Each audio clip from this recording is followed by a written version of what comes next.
back to episode 9 of 4th and 3 Dudes. To say that it was a good weekend for the Dogs, at least this past weekend, would be an understatement. But here we are, and I am Chris Nama coming to you from Peachtree Corners, Georgia. And my co-hosts, go ahead and introduce yourselves. Ernie, St. Mary's, Georgia. Cord, 3-year Letterman, award-winning podcaster, and I got a new sponsor this week, Buc-ee's. Ever hear of it? I've heard of them, man. Yeah, it's where you go there and buy $50 worth of gas and then $150 worth of beef jerky and brisket. I spent 2 hours going. That is some good stuff, though. That is some good stuff. So, well, what you got in that? What you got in that Buc-ee's cup? What you drinking? Oh, it's just water. I'm sorry. That's the best you can come up with. It's a Buc-ee's cup. You could at least tell. Well, here's the problem. You guys are so late. I already flamed out, so I had to last one here. Do what? You were the last one here. Well, it's because I was flamed out. I was ready to go. I was ready to go at 7. Oh, well, I told you that. You rebound well. And then I started watching the Kennesaw State game. Why? Because you guys were late. Well, hey, Meatloaf's here. Hey, Meatloaf. Hey, can you hear me now? Can you hear me now? Yes. Can you hear me now? Okay, we're filming. Oh, You're in the studio. sorry. And you're eating Skittles? Mm-hmm. Okay. Did you guys plan your outfits tonight? I mean, we did. This is a fantastic We don't wear outfits. Cut. Christine visited a few minutes ago. Yeah, she was wearing red too. And now the dog's barking. Yeah, you missed the memo. The meatloaf is cold. Okay. All right. Welcome to the show. And we're back. All right. Well, Cord's drinking some really sad water out of a Buc-ee's cup, who is, I guess, not officially signed as a sponsor because we're still in the same studios. But anyway, what you going with, Bernie? I've got a Bibb and Tucker small batch bourbon and a championship glass. Nice. Well, speaking of championships, I was able to do something pretty special tonight at school and win another volleyball championship. So, Hell yeah, buddy! I decided to Eagle Rare. Kick it up, go with the Eagle Rare. A little bit on the rocks. Did you guys celebrate? Cheers, my dude. Thank you, sir. Thank you. We celebrated. We're still trying to figure out if we're going to plan a team party soon, but the girls Went to the strip club. Well, nope. Thanks for taking it there, but obviously not. So No. But girls did a fantastic job. We were able to avenge our only loss of the regular season. We finished up 9-1. Then we rolled in the semifinals yesterday, and then brought it home today in the championship game. So it was special. It was special for sure. So, but anyway, so let's go ahead and get into that Dogs game. So, I mean, so many good things to talk about. There's still some other things, but I mean, what's your biggest takeaway from the weekend, Bernie, from that Dogs game?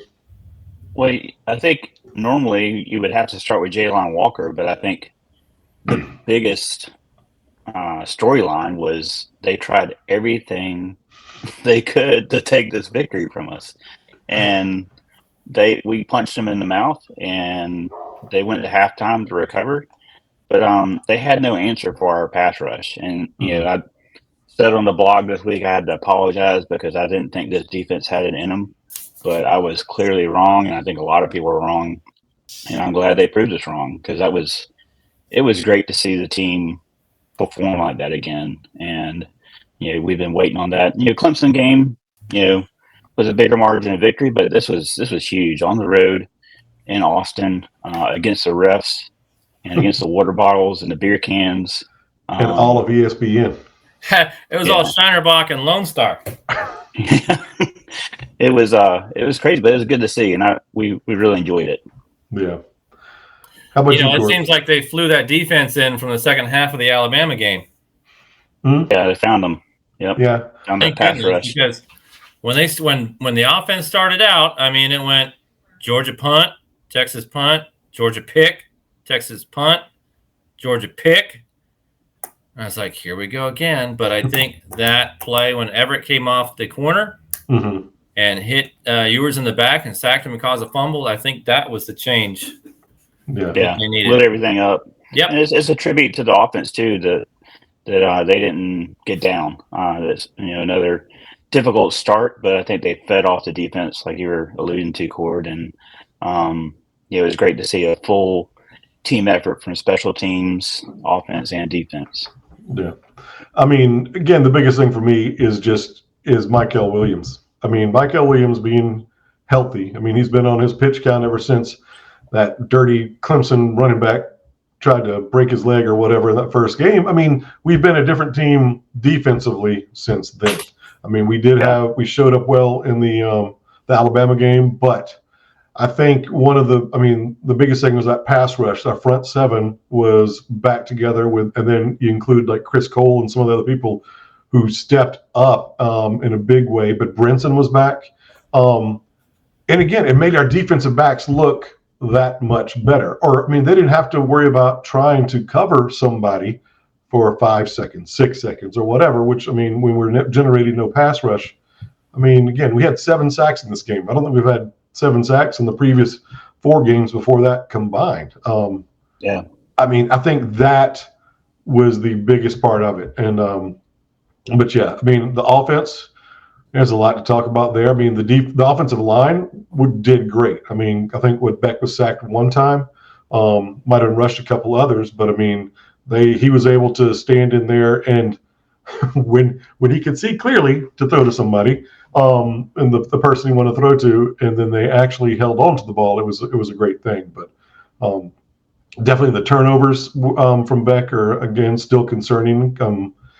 Whatever happened on that interference, non-interference play. I mean, how that ball was thrown 3 yards wide of the target. Yeah, to me, it looked like Arian Smith was blocking. I mean, there's so many times at every game that we see Beck throw a bad pass, but now I look at him like, I'm not so sure the receiver is running the right route or had the right play call. So they're still, clunking and getting through it. But going back to your point about the pass rush, it really gave the secondaries a lot of confidence. You saw them even mixed coverage. They come out, it looked like zone, but then on the every interception, he was actually playing man. He stepped in front of the receiver. It was brilliant coaching. Word is Muschamp. He's a 9-to-5 guy now, but I think he was a little more hands-on with Schumann having his 3rd child born last week. But whatever they did, congratulations. And they just had a great game plan. And Sarkisian, one of the great offensive minds, had no answer, and it was brilliant. It was fantastic to see. I mean, I saw on going through TikTok, there was a Texas Longhorns podcast, and they were talking about the things that the Georgia defensive front was doing pre-snap, and they were just like, oh my Lord, how in the world does any offensive line going to know what to do when they were totally being one and they shifted people over and people moved from the back, and all of a sudden you went from a 3-man front to a 6-man front, and they were all coming. And they all came. Yeah, it was brilliant. It was brilliant. That's what Saban was talking about on game day, is how great Sarkisian is on the pre-snap and the post-snap and the different reads where they confuse all the defenses, and the totally opposite to happen. Yeah. But I mean, yeah. Texas only had 15 yards in the first half going into the 4 minutes to the halftime. Yeah. And then Manning came in and mosquito. They had 38 yards in the first half total. Yeah. Incredible. I mean, yeah. That's one of those things too. It's like, I mean, they're all everybody's talking about whether or not that's going to affect Quinn Ewers or he's going to be looking over his back. I mean, he looked timid. Yeah, I mean, he did. He didn't want to come in there. They had that great shot, that sideline shot with both of them. Put the kid in.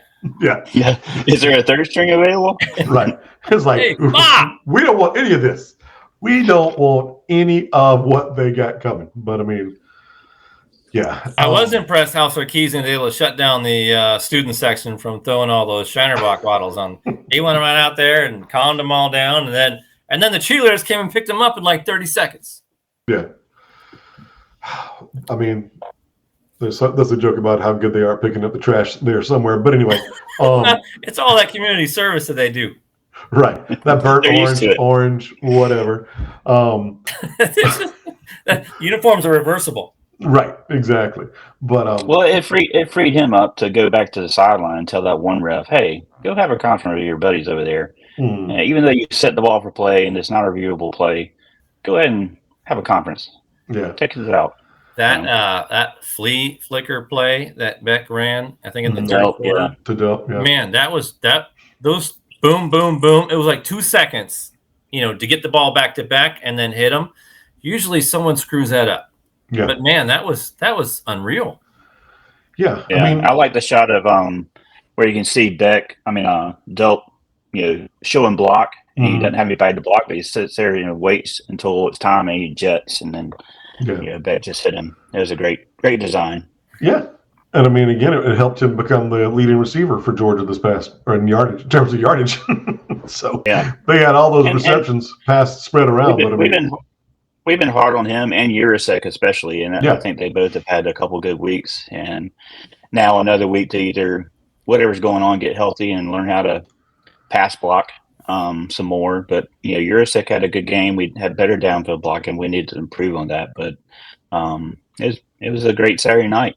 Yeah, it was. I mean, again, those dropped passes are a huge thing. I mean, London Humphreys dropped. I mean, that whole series where they were complaining about we ran the 3 plays and only burned 38 seconds or whatever it was. But I mean, we had the first down. He had the plays called, and I mean, the whole thing when Kirby was talking about how it's comical the way that that our receivers are doing. But I mean, we are still throwing the second most passes per attempts per game of any team in the SEC.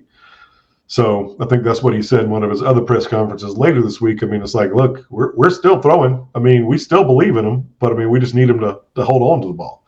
So I mean, we still have the faith that's going to happen. And listening to Aaron Murray today, it's like you said, you get Beck in a combine situation or whatever. I mean, he is going to wow everybody that's there. He knows what to do, but it's just that, I mean, it's like on Saturdays this year, whether or not it's all the extra stuff, whether it's the Lamborghini, whether it's the girlfriend, whatever.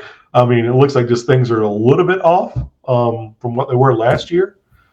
But I mean, the flip side of it is too, he's still our best option at quarterback for sure. I mean, oh yeah. And Kirby said he's not going to switch, and there's no reason to. It's just we've alluded to it, and we said it before. It's he's lost his big targets from last year, and that even though they had all season, I mean, it takes some time to develop that rhythm, and I'm a little surprised it's taken this long for somebody to step up. But Arian Smith, he's had some drops, but he's still he's a big playmaker. So. Hey, we're recording. Oh. Hello. Hey, Gabby. Everybody says hello. I thought she was on the chat. She's not on the chat. We're not recording live to YouTube. We're recording live to the computer. Oh, man. But, back to the show. 2 great hits by Dan Jackson and Aguero. Legal hits.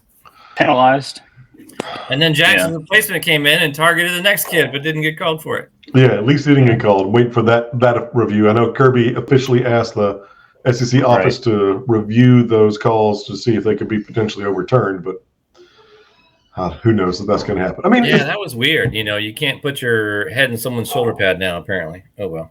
Yeah, that was a different interpretation. I think it was Matt Austin was the one on the broadcast talking about it, but I mean, I thought it had to be in the head or neck area when you do it, but he said it's like anywhere now because somebody got hit with the targeting. They're talking about because he hit somebody in his back with the crown of his helmet.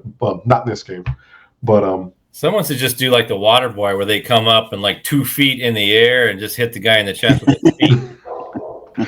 Yeah, I mean, the other part of it too. I mean, is they should have to call it on running backs and everything else too when they lower their heads trying to get extra yards and stuff like that. I mean, I think they used to try to do that or whatever, but now, I mean, again, so many of these targeting calls are when the offensive player is putting his head down too to get in a different position, and then you already started the motion of your tackle, and then you hit him. I thought the Aguero one was, a little more. You looked like he was trying to get his head to the side, and just couldn't. I thought the Dan Jackson one, was more by the. It's hard. It's hard when you're going out there 100 miles an hour. I mean, you don't have the benefit of slow motion. Right. Like I said, you don't know what the other guy's doing. You hope you don't break your neck, and I don't know. It's tough. It's a tough call. Yeah. But I guess a part of the team we haven't talked about this week is the special teams. But with the exception of the one, whatever that kickoff was, him miss hitting the ball. Again, it was a miss hit, right? It wasn't intentionally. They officially said it was a miss hit. He just lined up a little bit wrong and just caught the ball oddly, and it turned into what it turned into and gave Texas that. That's what I thought. But I've heard some people say, "Well, why are we onside kicking?" Well, I don't think it was an onside kick, but who knows? But Thorson. God. Listening to that guy, Jamie and Derek on the Dogcast, like they said, he is a weapon. He is a weapon. The best kicker anywhere. I know Alabama, or I think it was Alabama, actually got a like 1 return yard off him or something like that. Broke his streak of non-return punts or whatever. But he is just. What did he average? Wasn't it like 54 yards? Yeah, it was 50 yards per punt for this game. That's insane. and then with the Oregon State transfer portal curse boy back there trying to return it, they said he was one of the best return men in the nation. And he had no chance. Yeah, I told him not to leave. Pac-12 was a thing. What did you say, Cord? I told him not to leave. Now look what happened. Yep. Yeah.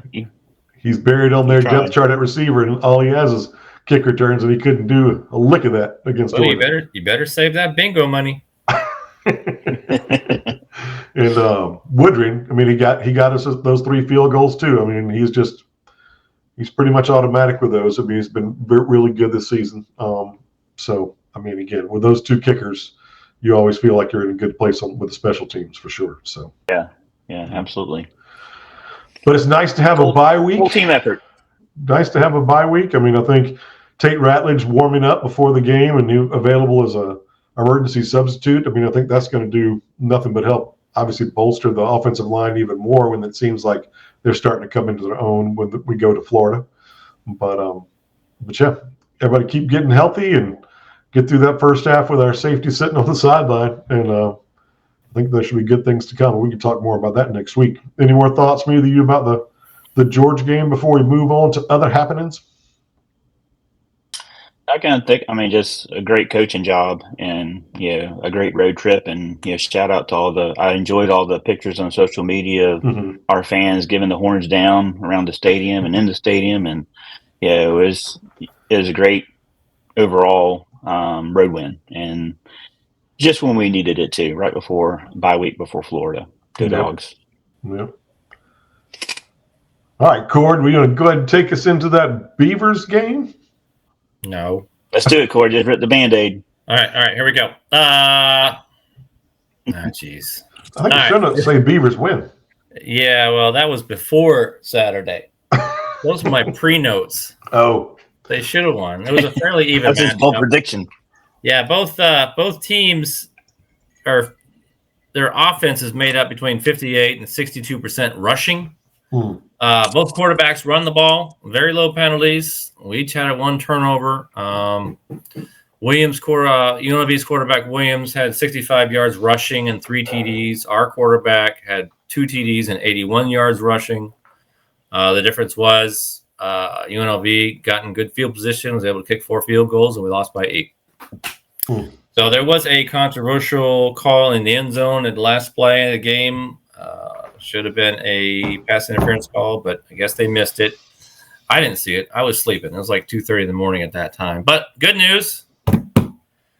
Baby Brock Bowers got a scholarship. He was a walk-on. He's their leading receiver, Trent Walker, number 7. So he got a scholarship last week, and leading receiver, 46 catches, 468 yards. What's his actual name? Trent Walker. Okay. Good for you, Trent. Yeah, and Beavers are still in first place in the Pac-12. How was that? Did Washington State win? I don't know. I'm just reading on the ESPN. Okay. Gotcha. All right. Well, Well, there were quite a few. Wait, we haven't played them yet. Oh, that's right. That's What's right. coming up? And next year we play them twice. We got a home and away. Do you really? That's crazy. Nice.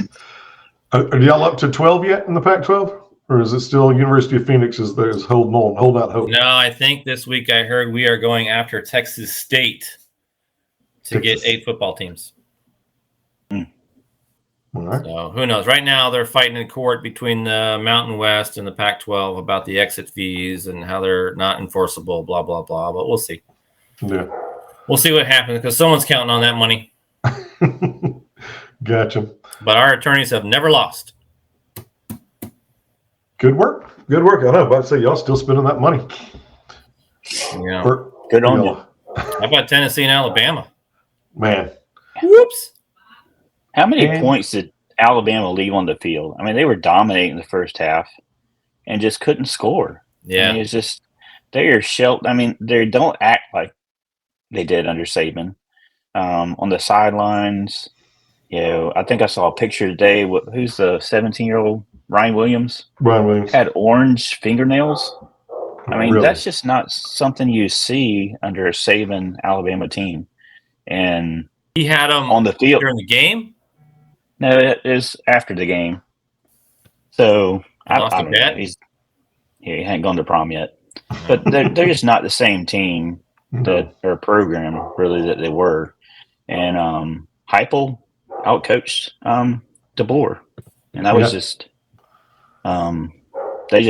they seemed to like be in sync, and then they weren't, and they didn't have the points to keep up. Milroe's having a bunch of issues, and then the Tennessee quarterback, he overthrew 2 or 3 touchdowns. Receiver was like two or three. Oh, I mean, like receivers behind the defense. He was overthrowing potential interceptions. I mean, he's just like, and then he started running the ball. He did well in the second half. Ran the ball. They showed his dad a lot. But sorry, good Dogs. Willow's going crazy outside. Tennessee. I got to smoke the cigars. Yeah, funny. I mean, again, with that quarterback, Tennessee quarterback, goodness gracious. I mean, like you said, he's not really impressed me that much. He's Joe Milton 2.0. He makes a lot of mistakes. Throwing picks in the end zone and stuff like that. Right, and overthrowing the ball, missing open people, whatever. Some of the things we said about Beck too, but I mean, he's more wildly inconsistent even, I believe. But just the fact that I still think going back to the second half against us, I think we broke Alabama. We broke something inside of them when we were able to put up that many points and almost come back and win that game. But since that, the first half, it was they had like 28 points or something like that, and they were partying on the sidelines at halftime. Mm-hmm. Yeah, and then we came back. We showed them something different the second half, and then the next week, Vandy, had every answer they needed for them, and that's if we broke them, then Vandy shattered them. Right. And they should have lost to South Carolina after Vandy, and now they did lose to Tennessee. Yeah. They did. They had their best Ole Miss impersonation too. Goodness gracious. when that boy ran off the field and DeBoer shoved it back on the field until foul. Oh, yeah. And for some reason, they didn't actually get that call. They got penalized for that one. So what a joke. Yeah, it reminds me of the Texas fans at halftime. Was it 23-0? Mm-hmm. Dude, they were shocked. Oh, yeah. Oh, yeah. The surrender cobra everywhere. Right. Mm-hmm. But sadness. Yep. I hated to see it. I love to see it. All right. So how did let's say I know Cord, you had Oregon. Yeah. Hey, rewind the tape from last week. Remember when I said that Lanning could cheat for at least 35 points? Mm-hmm. Score was 35-0. Good thing didn't have to be good. The fighting Dan Lannings.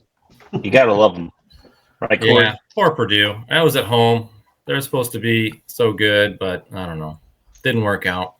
Yeah. The Miami Louisville game was a good one. That's the one I watched. I know you had Miami, Nama, and we'll get to the locks of the week. But you gotta start taking the points on that Miami King team.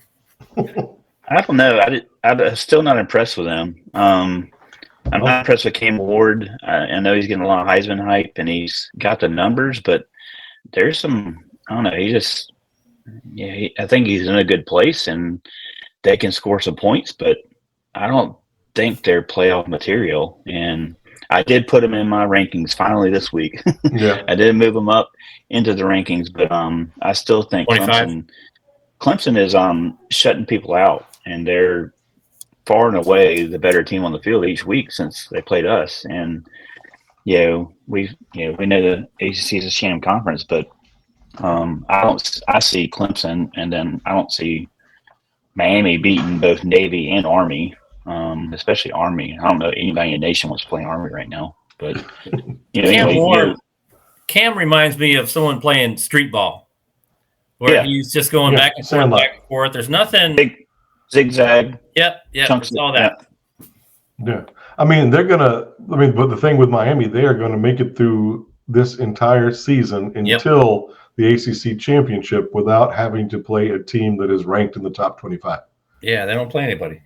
No, I mean, again, they've gone so far. Now they got Florida State, Duke, Georgia Tech, Wake Forest, and Syracuse are the remainder of their regular season schedule. So until that date, again, most likely Clemson SMU or whoever it's going to be, until then, they're not going to play a ranked team.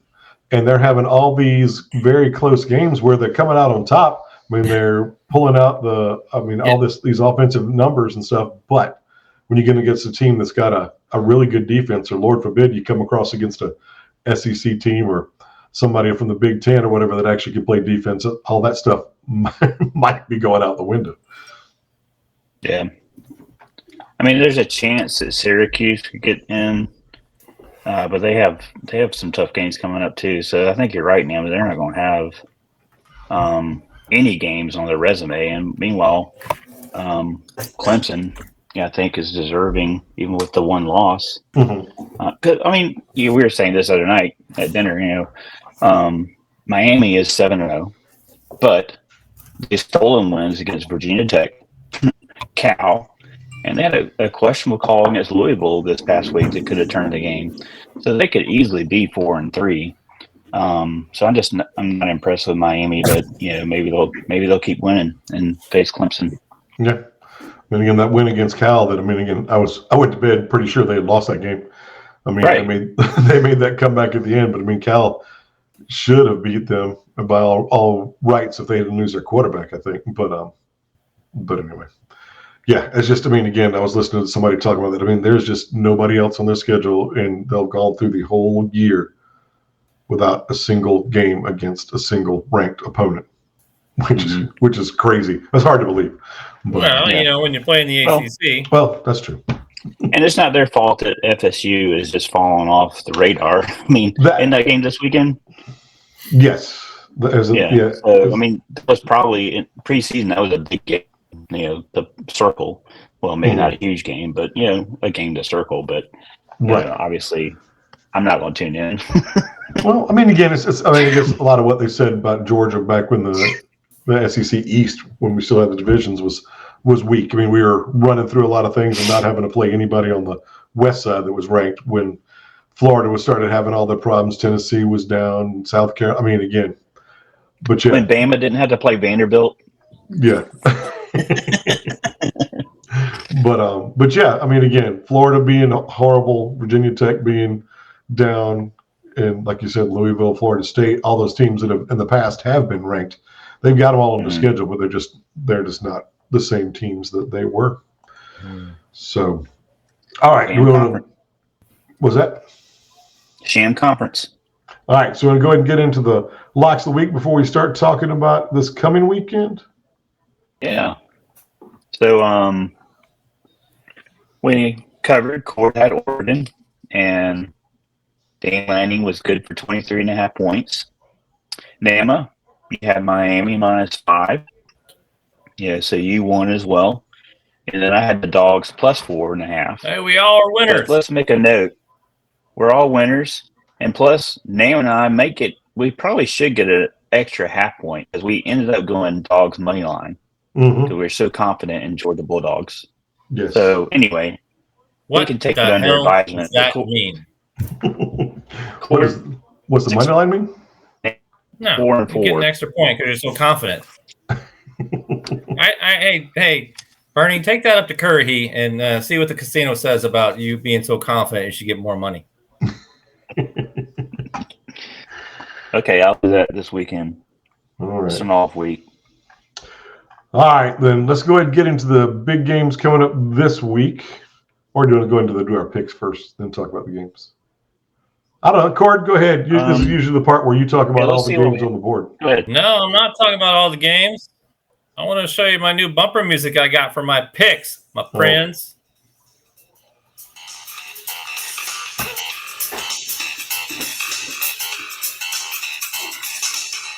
All right.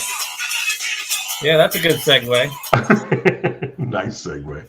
This week, I'm torn between two. It is my pick of Ole Miss or Boise State.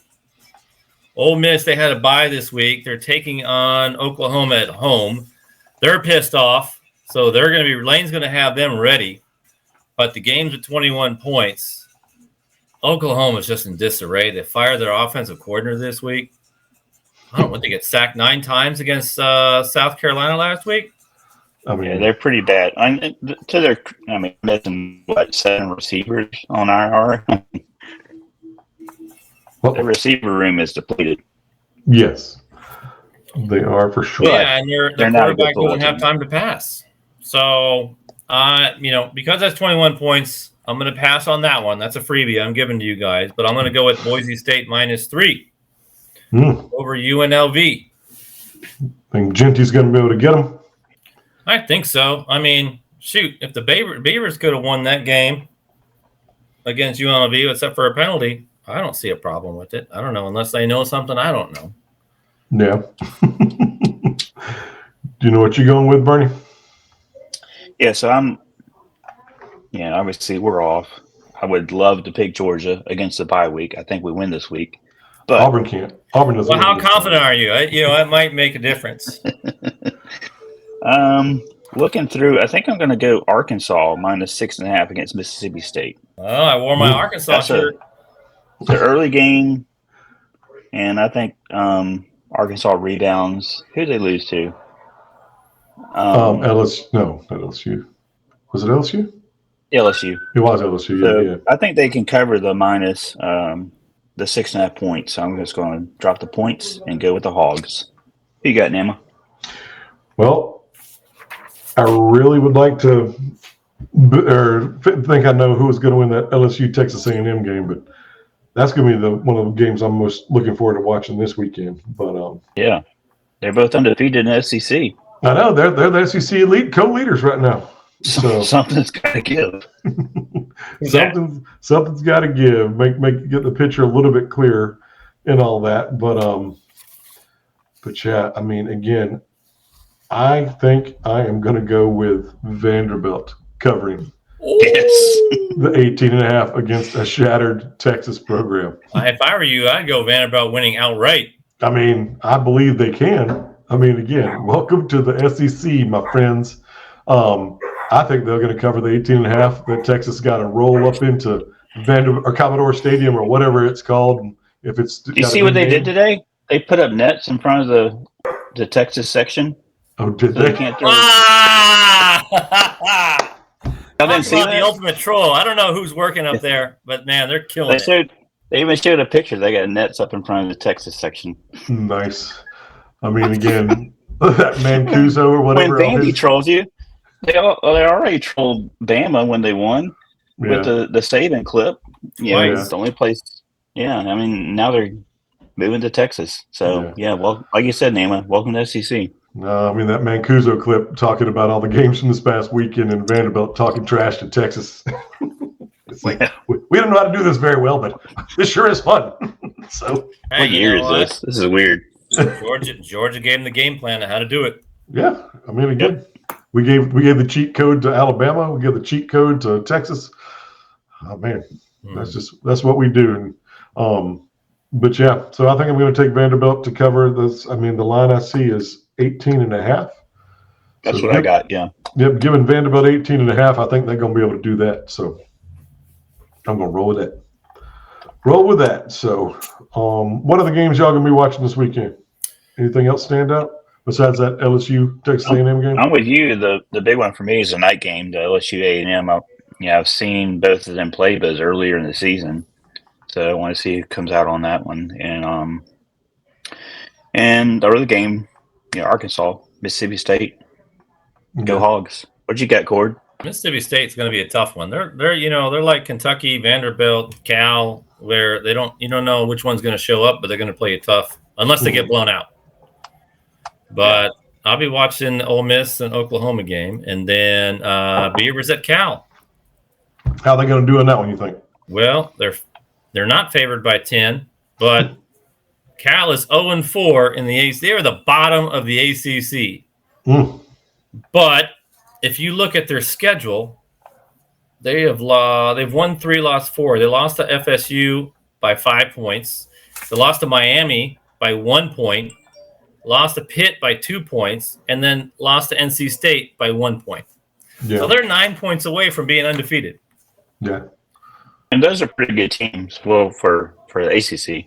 But yeah, that's one I've got circled to watch because I like the Beavers. I do, but I just 10 points. That'd be our pretty D line is decimated. We can't really stop the run that well. So I don't know.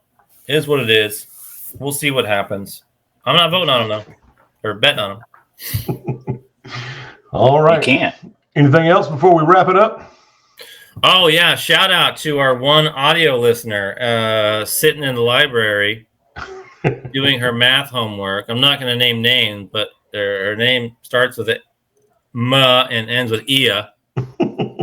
Better do good, otherwise these old guys might come and set up our table right in front of game day. Road trip. Grove. Yep. So that's what I say about that. Yep. All right. Yeah, another shout out. Shout out to Georgia Southern. My daughter just transferred to Georgia Southern. Went to her first game there. She's at the Savannah campus. So they bus them in. They get to go to the game for free. She sent us videos. It was a packed house. JMU was there. JMU. Oh, that's right. 10. And Georgia Southern whipped their ass. Oh, yeah. So, they rolled. Go Eagles. Yep. They're in Milledgeville? Oh, Statesboro. Statesboro. That's right. The Fairfield Inn's right across the street.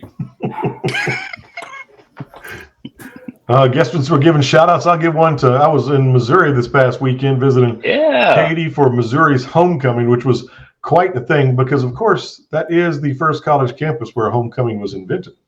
So officially as a thing. So it was really cool getting to see all the stuff, the house decorations on Friday night, and then Saturday we got up and saw the homecoming parade, and then got to go hang out in a sports bar in downtown Columbia to watch the Missouri Tigers come back against the Auburn Tigers. That was a rock fight. Oh my God! Rock fight. At least they came back and won. Granted, of course, it messed up my parlay when they pushed, but I was rooting for the field goal and then to get the touchdown in overtime. But they won. So, but again, shout out. Had a great time with Katie up there this past weekend, and we did have to make the long drive back home. But hey, it was worth it. It was good time up in Cola West. So, but anyway. All right, well, I think that's it for this episode of 4th and 3 Dudes. Hopefully the Beavers can pull it out this weekend and Cord's in even better spirits next week, but we'll come back to you. Beat the bye week. 4 p.m. ESPN 2. Yeah, but we'll come back to you then, give a preview of the Georgia-Florida show, world's largest outdoor, can you say that? Cocktail party. Yeah, we can. You can say it. All right, but until then, go Dogs. Go Broncos. Go Dogs.